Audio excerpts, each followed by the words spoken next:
प्रजापति प्राचीन भारत के वैदिक काल के महान निर्माता देवता। उत्तर वैदिक युग में उनकी पहचान हिंदू देवता ब्रह्मा से की जाने लगी। संस्कृत प्राणियों के भगवान नी APR 2000 काल में प्रजापति एक वैदिक देवता थे और वे ब्रह्मा के पुत्र तथा सृष्टिकर्ता माने जाते थे। तैत्तिरीय ब्राह्मण में लिखा है कि ब्रह्मा के पुत्र प्रजापति सृष्टि को उत्पन्न करने के उपरांत माया के वश में होकर भिन्न भिन्न शरीरों में बंध गए थे और देवताओं ने एक अश्वमेध यज्ञ करके उन्हें शरीरों से मुक्त किया था।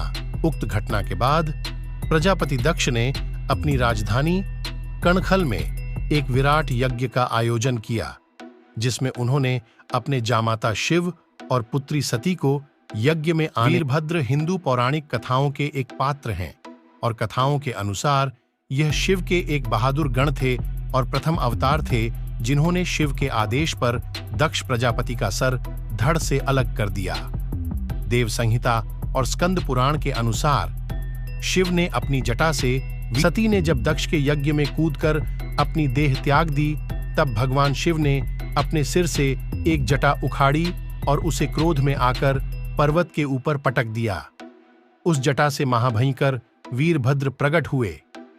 महाभारत में ब्रह्मा को एक प्रजापति घोषित किया गया है जो कई पुरुषों और महिलाओं का निर्माण करता है और उनमें इच्छा और क्रोध भरता है। पहला, उन्हें खुद को पुण्य उत्पन्न करने के लिए प्रेरित करता है और दूसरा, उन्हें देवताओं की तरह बनने से रोकता है।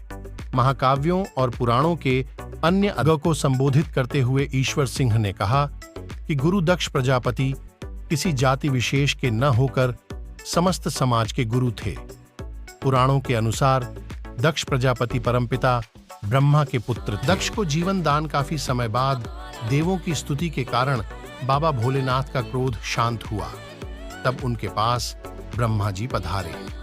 ब्रह्मा जी ने भगवान शिव को सती के पुनर्जन्म के बारे में बताकर पहले तो प्रसन्न किया और फिर अपने पुत्र दक्ष के प्राणों की भीख मांगी।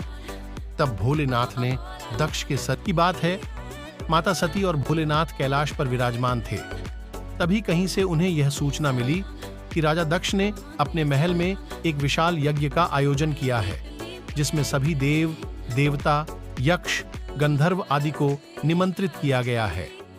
खुद को निमंत्रण न मिलने के कारण माता सती थोड़ी सकुचाई और बात को संभालने के लिए शिव से बोली, पिता के घर जाने के लिए पुत्र। सभी जानते हैं कि भगवान शिव के अनेक नाम हैं, जैसे शंकर, महादेव, महेश, उमापति आदि, और उन्हीं नामों में से एक नाम है भोलेनाथ।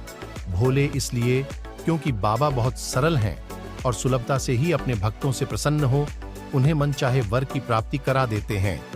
परंतु भोले बाबा जितने सरल हैं, उनका क्रोध भी उतना ही तीव्र है। यही कारण है कि भगवान शिव दक्ष को जीवन दान काफी समय बाद देवों की स्तुति के कारण बाबा भोलेनाथ का क्रोध शांत हुआ। तब उनके पास ब्रह्मा जी पधारे। ब्रह्मा जी ने भगवान शिव को सती के पुनर्जन्म के बारे में बताकर पहले तो प्रसन्न किया और फिर अपने पुत्र दक्ष के प्राणों की भीख मांगी। तब भोलेनाथ ने दक्ष के सर की जगह एक बकरे का सर लगा दिया और प्रजापति दक्ष को जीवन। वीरभद्र हिंदू पौराणिक कथाओं के एक पात्र हैं और कथाओं के अनुसार यह शिव के एक बहादुर गण थे और प्रथम अवतार थे जिन्होंने शिव के आदेश पर दक्ष प्रजापति का सर धड़ से अलग कर दिया। देव संहिता और स्कंद पुराण के अनुसार शिव ने अपनी जटा से वीरभद्र नामक गण दक्ष को जीवन दान काफी समय बाद देवों की स्तुति के कारण बाबा भोलेनाथ का क्रोध शांत हुआ। तब उनके पास ब्रह्मा जी पधारे।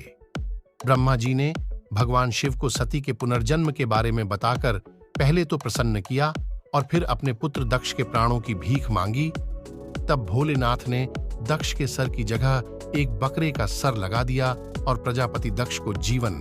उक्त घटना के बाद प्रजापति दक्ष ने अपनी राजधानी कणखल में एक विराट यज्ञ का आयोजन किया, जिसमें उन्होंने अपने जामाता शिव और पुत्री सती को यज्ञ में आने हेतु भगवान राम ने वनवास के दौरान वनवासी लोगों के जीवन को सुधारने का कार्य भी किया है। हम सभी को इससे प्रेरित होकर जरूरतमंदों की सहायता करनी चाहिए। भगवान राम ने धैर्य और साहस से जीवन जीने का उदाहरण पेश किया है। उनके जीवन से पता चलता है कि व्यक्ति को हमेशा विपरीत परिस्थितियों में संयम नहीं खोना चाहिए। काल में प्रजापति एक वैदिक देवता थे और वे ब्रह्मा के पुत्र तथा सृष्टिकर्ता माने जाते थे। तैत्तिरीय ब्राह्मण में लिखा है कि ब्रह्मा के पुत्र प्रजापति सृष्टि को उत्पन्न करने के उपरांत माया के वश में होकर भिन्न भिन्न शरीरों में बंध गए थे और देवताओं ने एक अश्वमेध यज्ञ करके उन्हें शरीरों से मुक्त किया था। महाभारत में ब्रह्मा को एक प्रजापति घोषित किया गया है जो कई पुरुषों और महिलाओं का निर्माण करता है और उनमें इच्छा और क्रोध भरता है। पहला, उन्हें खुद को पुण्य उत्पन्न करने के लिए प्रेरित करता है और दूसरा, उन्हें देवताओं की तरह बनने से रोकता है। महाकाव्यों और पुराणों के अन्य अध्याय विष्णु या शिव को की बात है।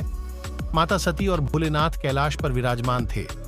तभी कहीं से उन्हें यह सूचना मिली कि राजा दक्ष ने अपने महल में एक विशाल यज्ञ का आयोजन किया है जिसमें सभी देव, देवता, यक्ष, गंधर्व आदि को निमंत्रित किया गया है। खुद को निमंत्रण न मिलने के कारण माता सती थोड़ी सकुचाईं और बात को संभालने के लिए शिव से बोली, पिता के घर जाने के लिए पुत्र। सभी जानते हैं कि भगवान शिव के अनेक नाम हैं, जैसे शंकर, महादेव, महेश, उमापति आदि, और उन्हीं नामों में से एक नाम है भोलेनाथ।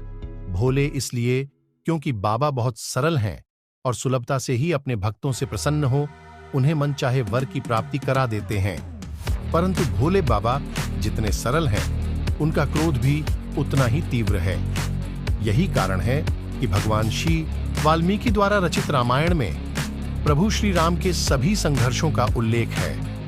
वह न केवल एक अच्छे पुत्र बल्कि एक भाई, राजा और पति हर रूप में पूर्ण है।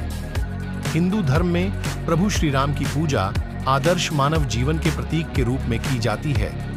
लेकिन क्या आप जानते हैं आखिर उनका यह नाम कैसे पड़ा? किसने उन्हें राम नाम दिया?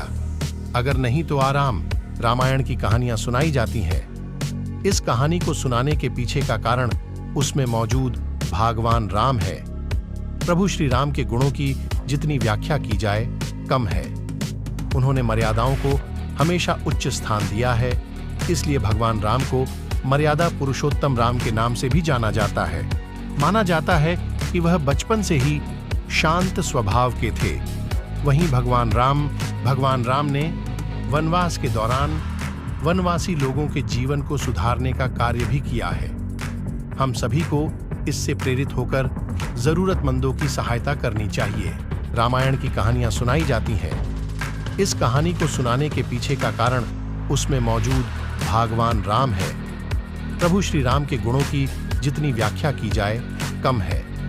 उन्होंने मर्यादाओं को हमेशा उच्च स्थान दिया है, इसलिए भगवान राम को मर्यादा पुरुषोत्तम राम के नाम से भी जाना जाता है। माना जाता है कि वह बचपन से ही शांत स्वभाव के थे। वहीं भगवान राम ने वनवास के दौरान वनवासी लोगों के जीवन को सुधारने का कार्य भी किया है। हम सभी को इससे प्रेरित होकर जरूरतमंदों की सहायता करनी चाहिए। सभी जानते हैं कि भगवान शिव के अनेक नाम हैं, जैसे शंकर, महादेव, महेश, उमापति आदि, और उन्हीं नामों में से एक नाम है भोलेनाथ। भोले इसलिए क्योंकि बाबा बहुत सरल हैं और